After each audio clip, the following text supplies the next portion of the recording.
In our previous videos, we analyzed rising tensions between Washington and Tehran, from rhetoric to retaliation signals and strategic positioning.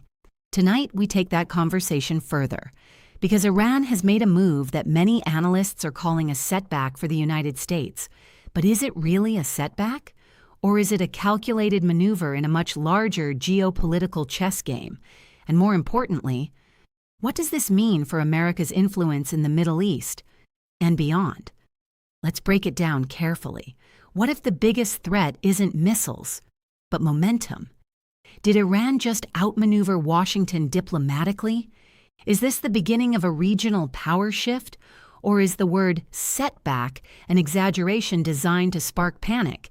And here's the question that matters most. If the U.S. loses leverage in this region, who fills the vacuum? Stay with me, because the answers are more complex than the headlines suggest. Before reacting, we need clarity. Iran's recent move involves expanding strategic partnerships, strengthening regional alliances, and deepening ties with major global powers. Over the past few years, Tehran has strengthened military coordination with regional allies, advanced its nuclear enrichment capabilities, expanded trade agreements despite sanctions, deepened diplomatic ties with countries outside the Western Bloc. None of this happened overnight, but taken together, it signals resilience under pressure. For years, U.S. policy aimed to isolate Iran economically and diplomatically, yet Iran appears to be adapting rather than collapsing.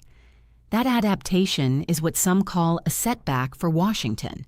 The United States has relied heavily on sanctions as leverage.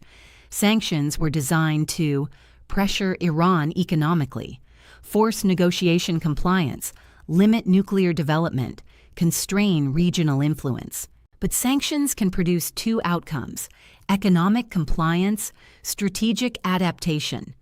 Iran appears to have chosen adaptation. It built alternative trade routes, strengthened energy partnerships, expanded cooperation with non-Western economies. The question now is whether sanctions still carry the same leverage they once did. Iran's nuclear program remains central to this debate.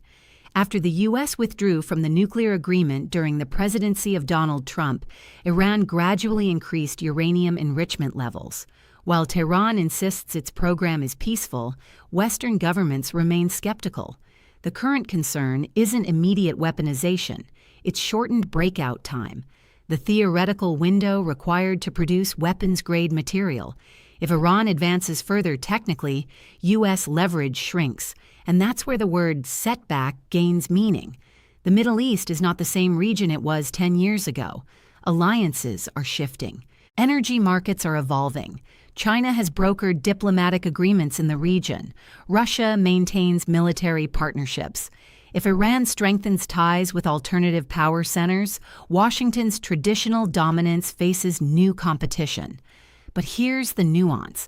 A shift in influence does not equal collapse. It means multipolar competition. The U.S. remains militarily dominant in the region, but diplomatically, the field is more crowded. To answer that, we need perspective. A setback implies lost advantage. Has the U.S. lost influence? Partially, in some diplomatic arenas. Has it lost military capability? No. Has it lost economic pressure tools? Not entirely. What's changed is effectiveness. Sanctions once created isolation. Now they create parallel alliances. That evolution complicates strategy. Energy markets remain sensitive to Middle East developments. If Iran expands oil exports through alternative networks, it weakens sanctions enforcement. If global buyers diversify, U.S. leverage declines. But global markets are pragmatic. They respond to supply, demand, and stability, not ideology. That reality creates both risk and opportunity for Washington. There are only three realistic strategic paths. Option 1, intensified pressure, increased sanctions, diplomatic isolation, and military deterrence. Option 2, conditional negotiation, return to structured talks with revised terms. Option 3, strategic containment.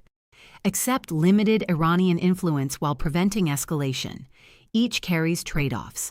Escalation risks instability. Negotiation risks political backlash. Containment risks gradual erosion of dominance. No option is simple. This story may not be about Iran alone. It may reflect a broader shift toward multipolar global politics.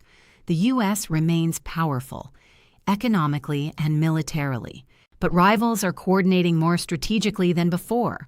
Iran's move may be less about defeating America and more about surviving long enough to reposition itself. That distinction changes the narrative.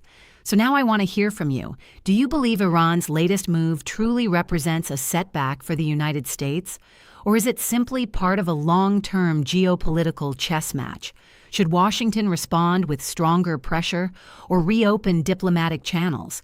And in a world becoming more multipolar, how should America adapt? Let me know your thoughts in the comments below. Keep the discussion respectful, keep it informed, and if you found this analysis valuable, subscribe for deeper geopolitical breakdowns that go beyond the headlines.